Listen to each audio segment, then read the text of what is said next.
আওয়ামী লীগের আমলে চাকরিচ্যুত ১,৫২২ পুলিশ সদস্য ফিরে পাচ্ছেন চাকরি। এতক্ষণ শুনছিলেন সংবাদ শিরোনাম, এবারে বিস্তারিত।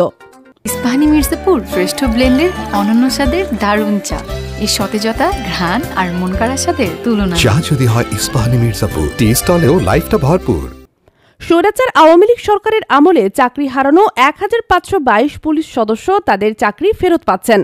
গতরাতে পুলিশ সদর দফতরের AIG media and PR Enamul Haque Sagar এক বার্তায় বিষয়টি নিশ্চিত করেছেন। পুলিশ সদর দফতর জানায়, বিগত সরকারের আমলে বিভিন্ন কারণে চাকরিচ্যুত পুলিশ সদস্যদের চাকরিতে পুনর্বহাল সংক্রান্ত ১,৫২২টি আবেদন পুলিশ হেডকোয়ার্টার্সে গ্রহণ করা হয়েছে।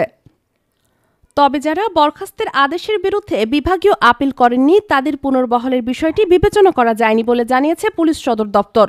এছাড়া যারা বরখাস্ত অপসারণ আদেশের বিরুদ্ধে অ্যাডমিনিস্ট্রেটিভ ট্রাইব্যুনালে মামলা করেননি, তাদের পুনর্বহালের বিষয়ে আইনগত কারণে বিবেচনা করা সম্ভব হয়নি বলেও উল্লেখ করা হয়েছে। এছাড়া চাকরিচ্যুত পুলিশ সদস্যরা যাতে ন্যায় বিচার পান, সেজন্য পুলিশ হেডকোয়ার্টার্স আন্তরিকভাবে কাজ করছে। চাকরিচ্যুত পুলিশ সদস্যদেরকে শৃঙ্খলা পরিপন্থী আচরণ না করার জন্য পুনরায় অনুরোধ করা হয়েছে।